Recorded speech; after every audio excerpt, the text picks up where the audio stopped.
Welcome to this Mag Plus webinar. My name is Mike Haney, and today I'm going to walk you through some of the new features in our 5.0 release.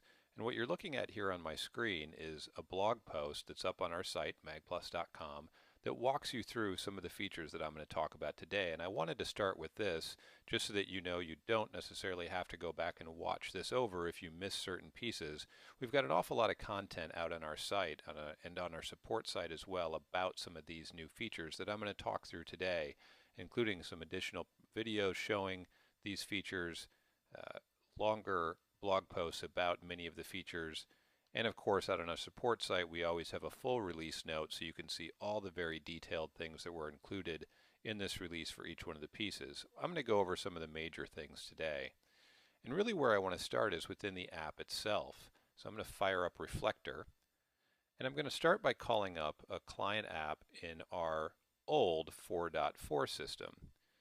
So here what you're looking at is our friends over at Shape Magazine, and this is what the 4.4 and prior interface looked like. And what you can see here is we've got the banners up at the top, we have the store space, and you'll see down here at the bottom I've got a store icon, and then I also have a library icon. One of the things that we really wanted to address in the 5.0 release was to take a look at this in-app storefront. This is really your best tool as a content publisher for connecting to your users. And whether your goal is to simply get people to download more issues or to read those issues, if your content is free or if you're one of our corporate publishers, maybe all you need is just people to download more stuff. But if you're a commercial publisher and you're actually selling things, subscriptions or single issues, you need to sell more content. You need to sell more of what it is you're trying to sell.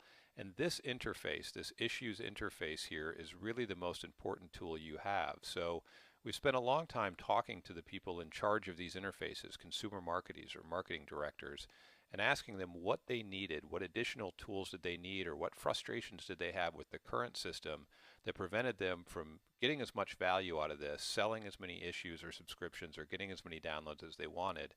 And one of the big things that we heard is that having these two different interfaces, the store and the library, the store is everything for sale, the library is everything you already own, having these two spaces was often confusing for users. And if you wanted to give away a sample issue, for instance, which is something we always recommend, giving away some level of free content, you had to worry about directing people from the store to the library, then back to the store to purchase something.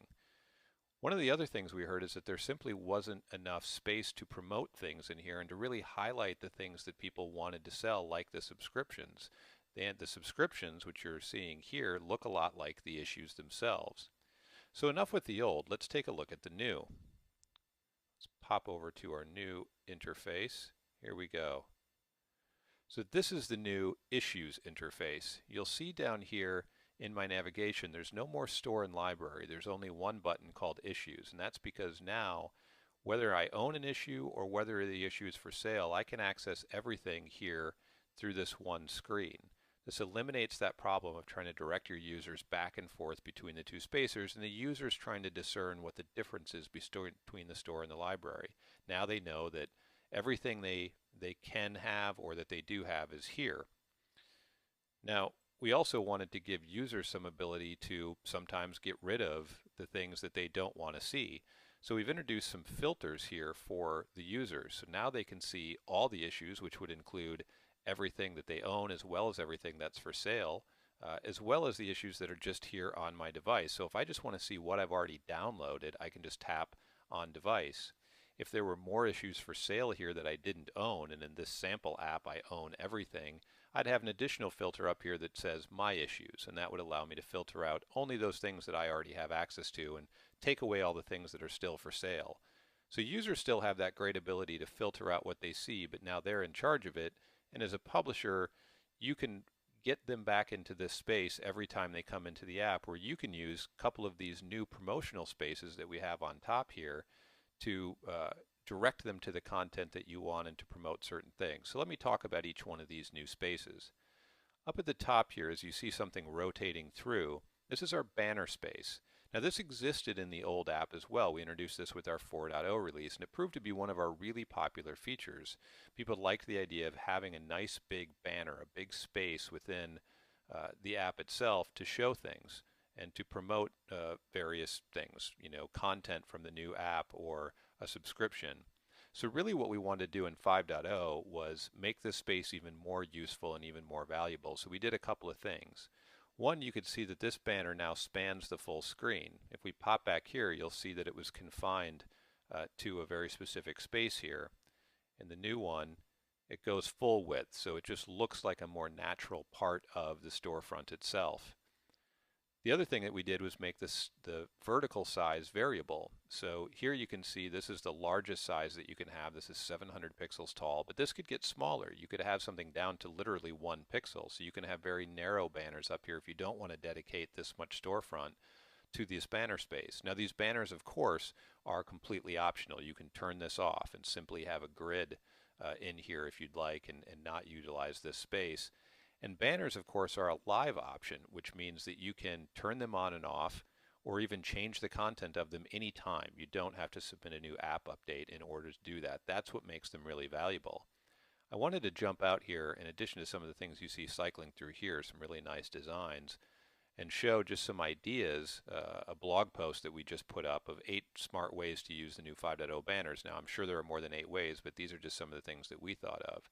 So of course one of the really popular things to do with it is to promote your subscription. And one of the great things that we've done with the new 5.0, sorry, let me click to the right spot, here we go. With the new 5.0 banners is that these banners can now be tappable so that I can tap them to initiate an actual purchase. So whether that's a subscription or a single issue, these can be tapped to initiate a purchase. So that's a great way to sell subscriptions in this space, or just to what you see in Shapes app here to highlight some really good content to kind of entice people to get that most recent issue, because you're not just showing them a cover of an issue, you're showing them some of the great stories that are inside. But again, as I mentioned, because these can be updated anytime, you could go in every day and you could pop in new banners. This could actually be a news space for you. Because again, these banners can be tapped not only to initiate a purchase, but to open a link out to a website. So you could pop out to the in-app browser and go to a particular site here. And so you could use these banners every day. You could put news stories in here, 5 top news stories for that day, and cycle through. So it becomes a bit of a headline billboard for your app. You can also sell this space to sponsors. We've seen other folks do that with the 4.0 apps. Give this space over to a sponsor. Let them be the sponsor of your app for whatever period of time that you'd like. People could tap that banner to go out to that sponsor's website or to a dedicated site they wanted. You can track, with your analytics. You can track the number of taps on those banners, so you could tell your sponsor exactly how many people actually clicked on it. You can tell how many people saw this store screen, so how many people saw that banner. And when that campaign was up, you could simply take that banner down. One of the other things that we always advocate is give your users as many channels as possible to give you feedback, to tell you what they like and what they don't like about the app. So again, there's no reason that this space can't be used for that. You could put a big banner up here that says, tap here to tell us what you think of the app, and a tap could trigger an automatic email to open up with a simple mail to link, just like you can do inside of your issues. You can also have this be a place for direct feedback straight to your site, so people can email you, or they can do surveys as well. So you could use a tool like SurveyMonkey to create a survey that people could tap. It would open up in an in-app browser. They could fill out the survey about your app and what they like and what they don't like and submit it off to you. You could use this space as a help space. So of course we still have the built-in help button that you can use if you want to in the main navigation bar. But you could also put a simple how-to in here just directing people how to use the app, or something in here to tap this to open up an FAQ, which we found users really like to have the FAQ. It helps prevent them from emailing you questions or from going out to iTunes and asking things in the reviewer out there if you can link them to an FAQ here. Finally, if you have any kind of a photographic or any sort of content, if your brand has any kind of user content interaction, why not run a contest or ask for submissions and let users fill this space? Every day you could have featured user content of the day that came cycling through this space, and they would get a great platform to show off that, their content to all of your users. So the point is an awful lot of things that you can do with this space, especially with that flexibility to trigger websites to open or URLs to open from here and to trigger purchases from it. So really encourage you to take a look at that banner space and use it. Moving down, I want to talk about this featured content space, and this is what we have here and what you're seeing. So this is another area, knowing that people could use banners for any number of things, content and sponsorship and those sorts of things. We wanted to give another dedicated space to highlight either a specific issue or a subscription purchase. So here you can see that in this mock-up, Shape is using it to promote a particular issue, the latest issue, Jan-Feb 214. So they get a little bit bigger text here. They get more room to describe the issue, and then they get this great cover flow style, preview images here. So just like in 4.0 apps, you can set these preview images within your Mag Plus plugin. Let me just pop in the plugin and show you where that's done. So here within my vertical setting, or within my vertical panel rather, I have a checkbox that says Include in Issue Preview. On any given vertical, if I check that box, and let's pop back out here, the very top screen that's visible, so this area right here, it's going to basically take a screenshot of that and it's going to include it as a preview image here within my preview space. And there's another place in addition to just here within this featured content that this comes into play. If I tap one of those issues, you'll see we've now also introduced this great full screen preview. So now using those preview images, picking the right verticals that you want to select and bring that through so that users can swipe through here and see some of this preview content becomes really useful. It's a really good tool for users to preview what they're about to purchase. And of course you get some nice description copy down here as well. Now there's no real limit to the number of preview images you can include in here. If you go beyond 10 or 15, it gets a little bit awkward for the user in terms of having to swipe through them all and the memory required to load them. So we recommend keeping it somewhere around 10 to 15, but you can really do as many as you like. Once I'm in my preview space here, I can even share this out using standard iOS sharing. If I choose to share this, what I'm actually going to share is that screenshot, or that cover rather, for that issue, along with the name of it, and then I can just email or tweet it or do whatever I want. So if I want to tell people like, hey, there's a really great new issue of Shape, you should check it out, I can share it directly from here, as well as within the issue itself.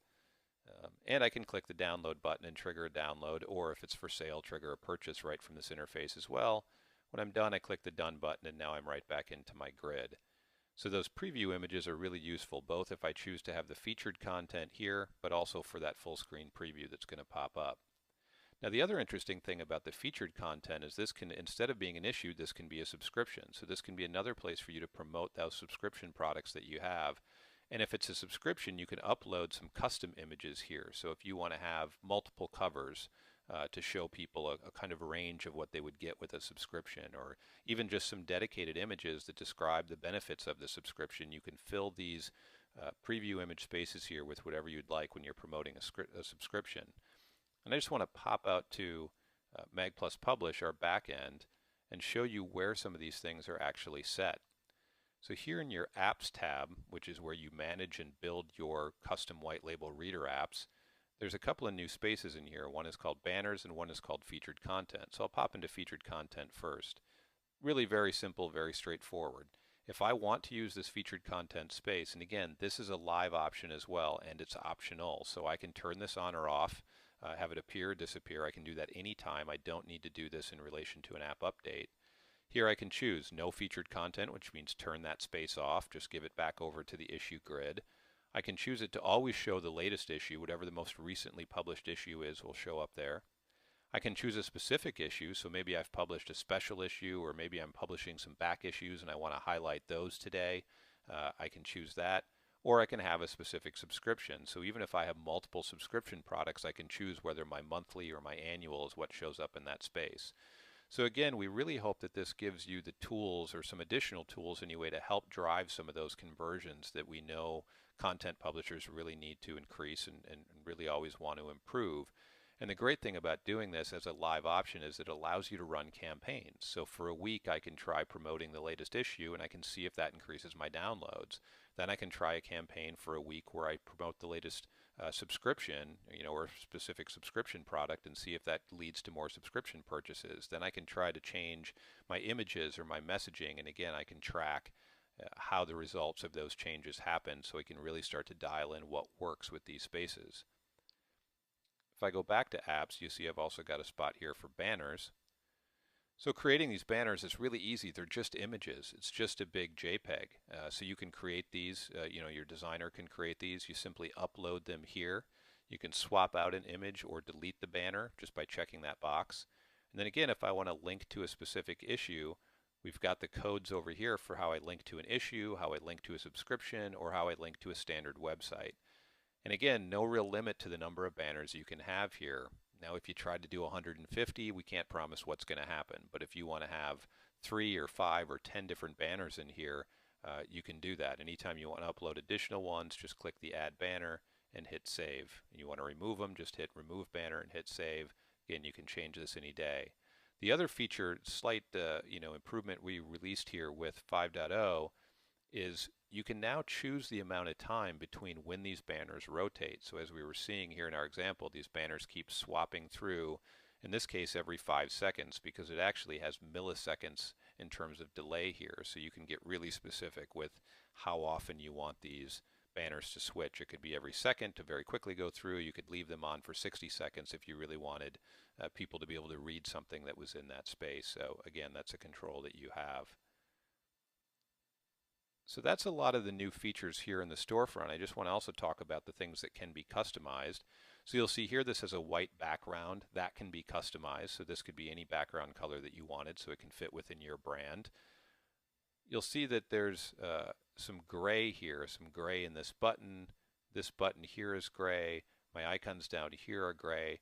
That again is another feature that you can customize so you can have it more in line with your brand and your brand colors. We call that the highlight color, so it's used in multiple spaces, including these little new banners here. And then again, this brand bar up at the top where you see it saying shape up here, this is an optional feature you can include or not include, and can be as tall or as short as you want it to be, but just a way to have some additional branding to this issues interface. So all of these things can be turned on and off. And then the basic here, which is the standard issue grid, where you could see all of the issues that you own, whether you download them or whether you're reading them. You'll see also that instead of a now reading button down here, which is what we had before to get back into the issue you're reading, now you could simply look in your issue grid. The issue you were just reading will say continue reading. If I tap that, you'll see that it's going to load and it's going to zoom into view.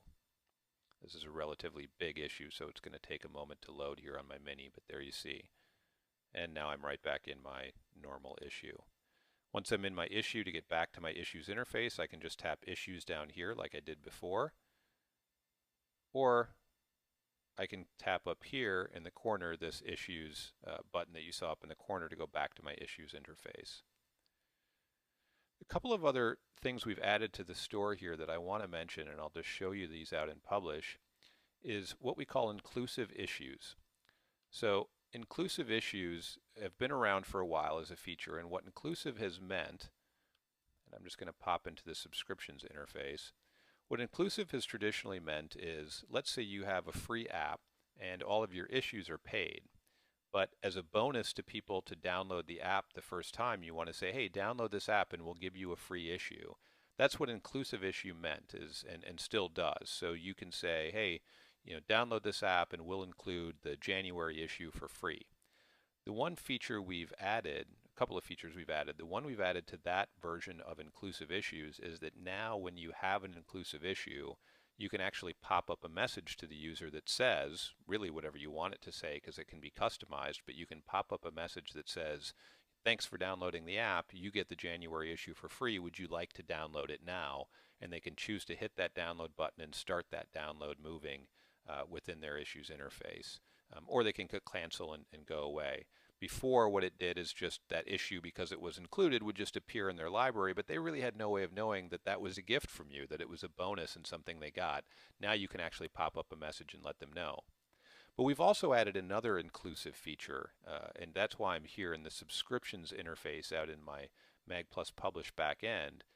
Now I can also choose to include a particular issue with a subscription. So again, think of it as kind of that bonus. So I've got a monthly subscription, for instance, but I also have a special issue that I did. And maybe I published that special issue 6 months ago. So normally, if I subscribe today, I would never get it because it falls outside of my subscription period.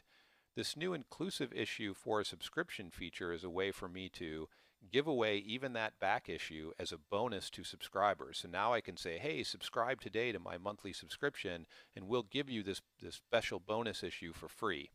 And that's just set here under the subscription tab.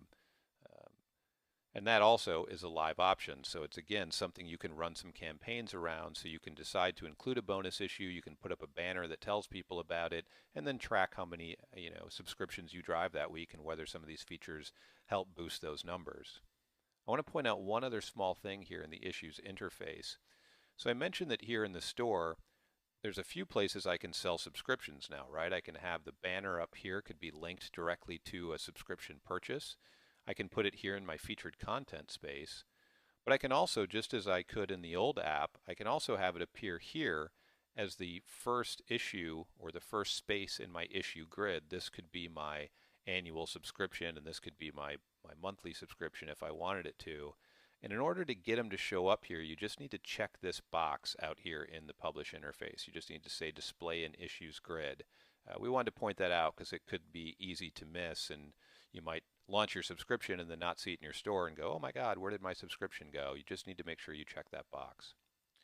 So that's everything that's sort of new with the app itself. Now the other thing I wanted to mention is that I'm just showing you the iOS app here, but our Android app is also completely redone for this 5.0. And I'm just showing you iOS because I'm using Reflector to show it on the screen here. But our Android app is also completely new and has many of these same features, all of these same features in its store as well. So I can do the same kind of featured content, the same sorts of banners, the same great modern interface as with our Android app as well. And you can control those features from within the Publish tab.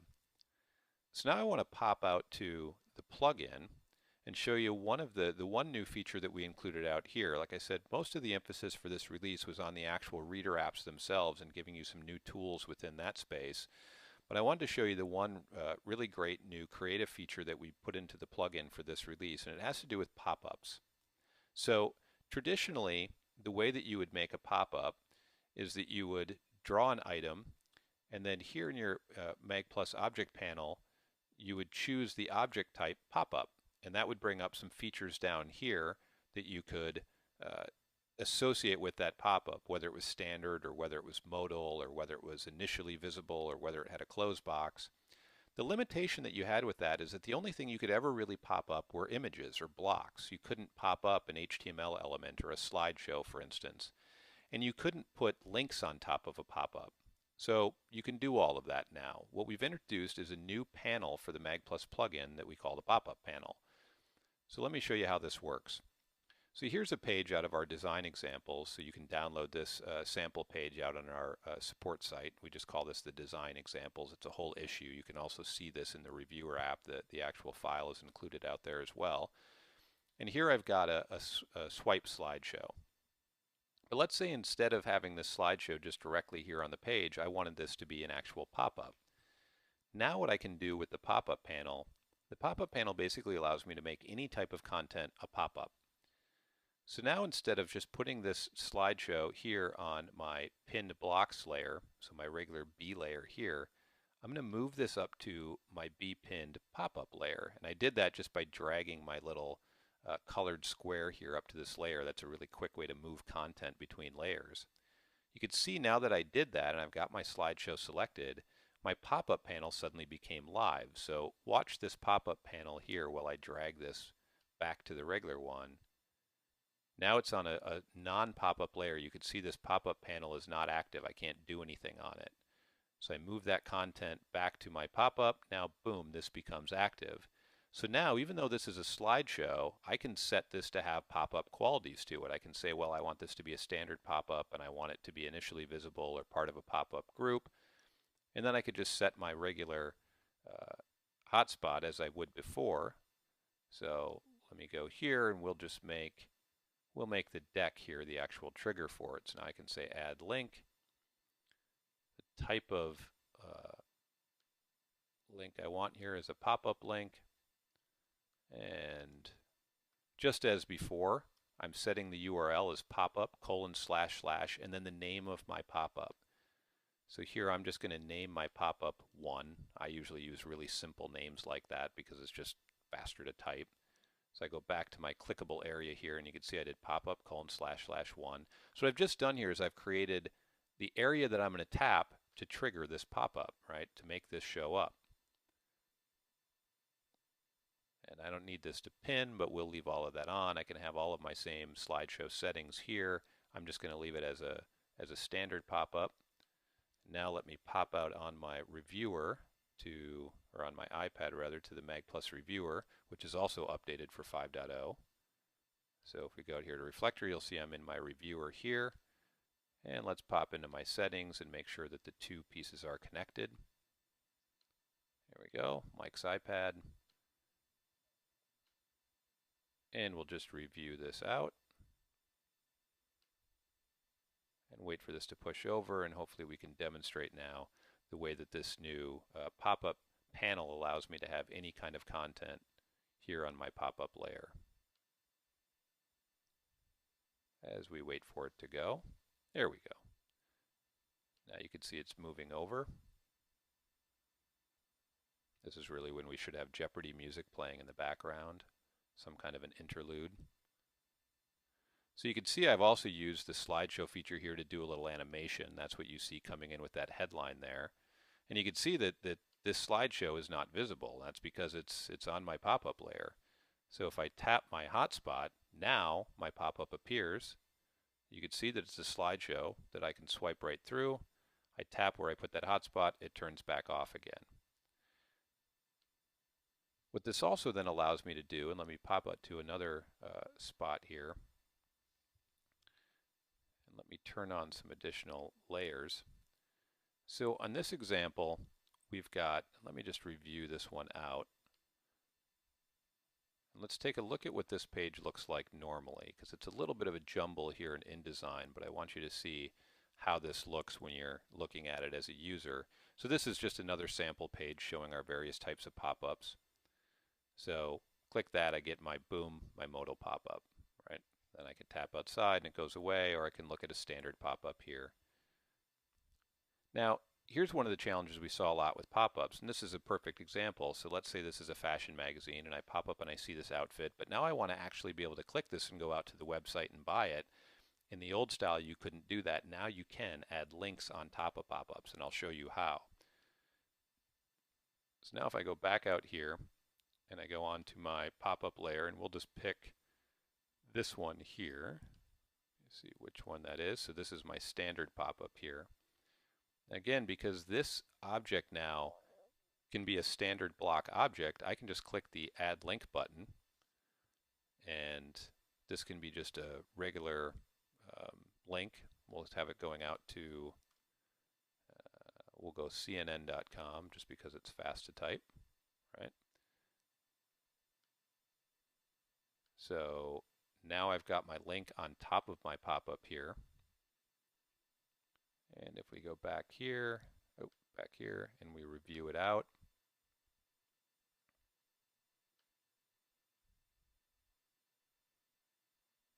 here we go. So now I bring up my standard pop-up. Now when I tap my pop-up, you'll see that I've triggered my in-app browser to come up and CNN loads. And I was able to do that because, again, now my pop-up can be, get rid of that there. There we go. Now my pop-up can be just a standard block that I can add any kind of a link to. So let's say instead of that being a web link, let's get really weird, and let's say I wanted to do a pop-up, right? So this could now be pop-up : / Let's find one of our other pop-ups here.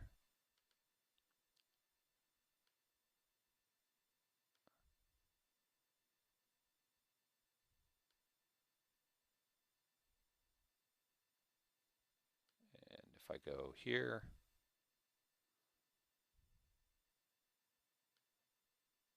so what I'm showing you here is that now you can, again, I can have a link on top of a pop-up, and links can do all kinds of things within a Mag Plus vertical, right? They could trigger a link out to a website, they can trigger a movie to play, or they can actually trigger another pop-up.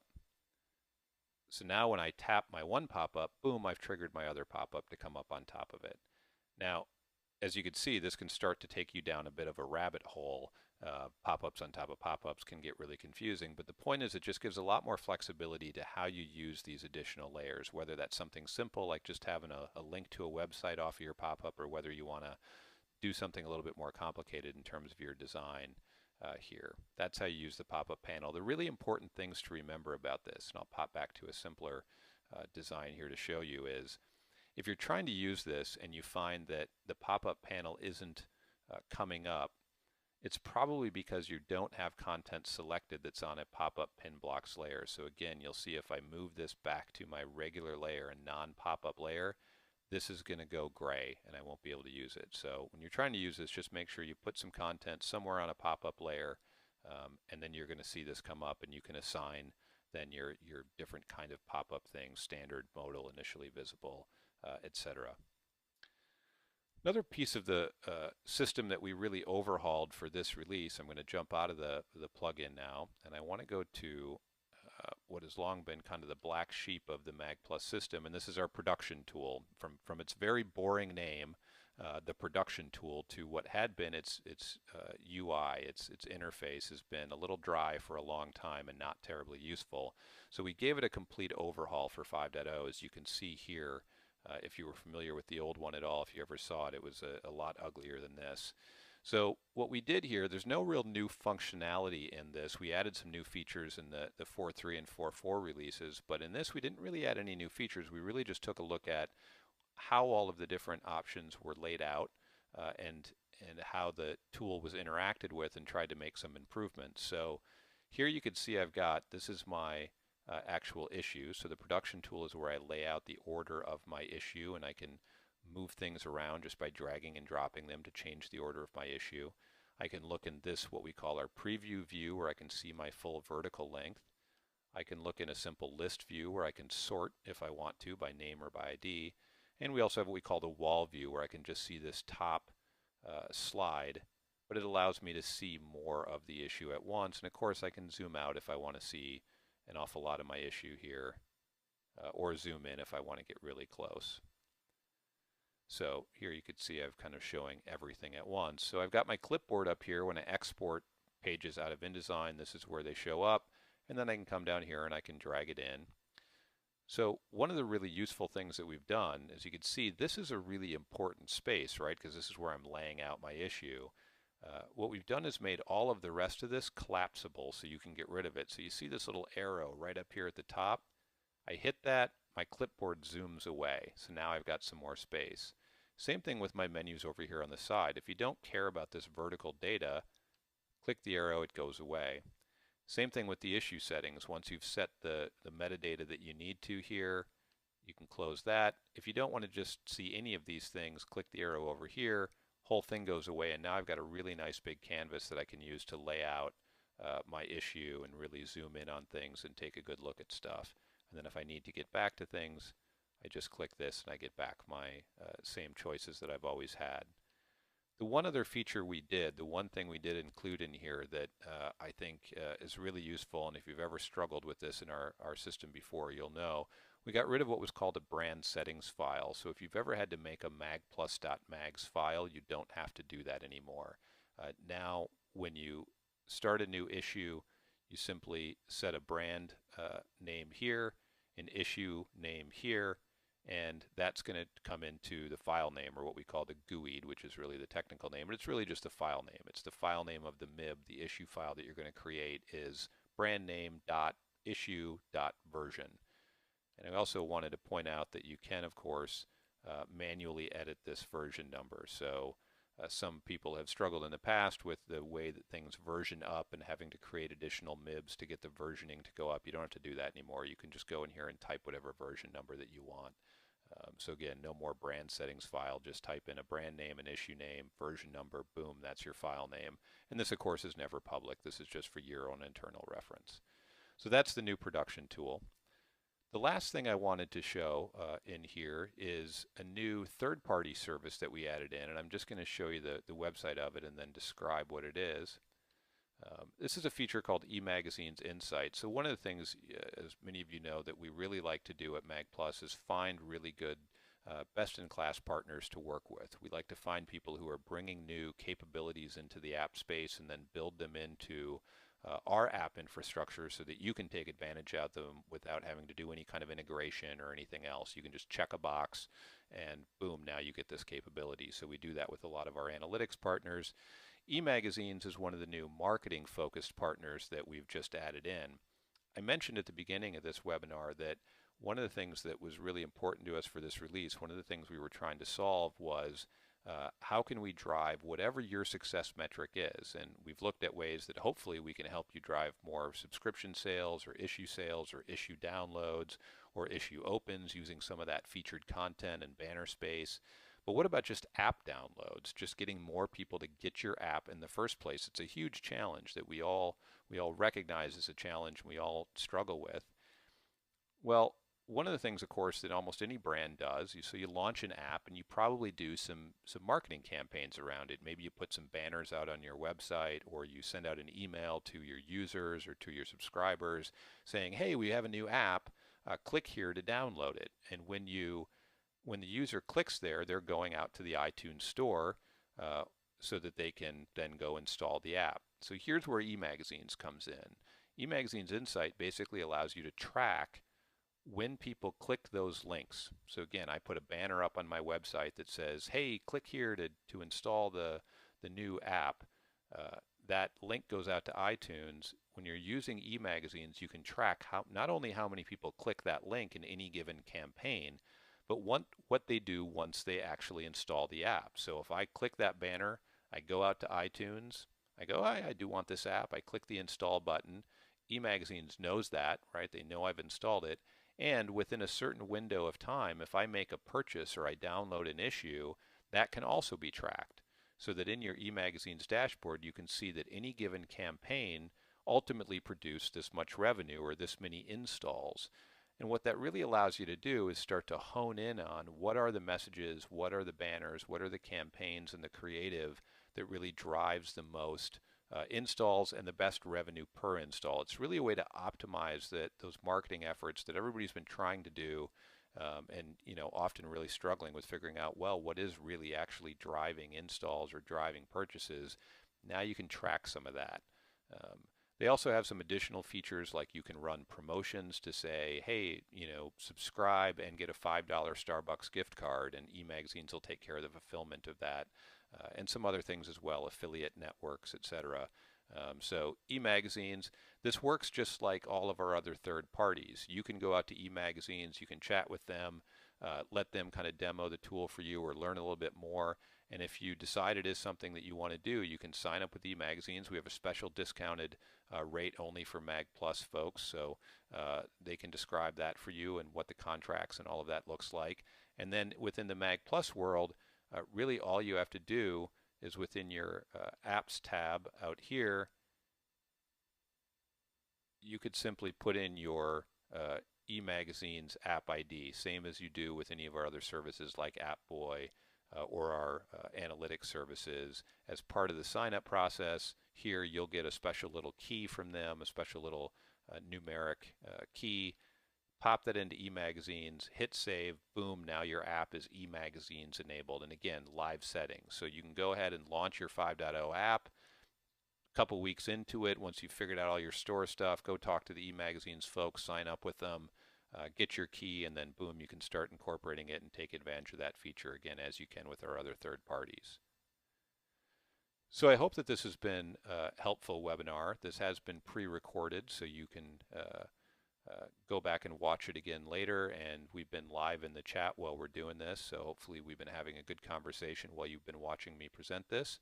Again, I want to point out that All of this stuff is documented out on our site, so you head out to magplus.com and you'll see specific blog posts about each one of these features that I've gone through. Out on the support site, you'll find all updated information out here about customizing your storefront, how to use the banner space, etc. Thanks so much for tuning in today. We look forward to talking to you again with some great new features.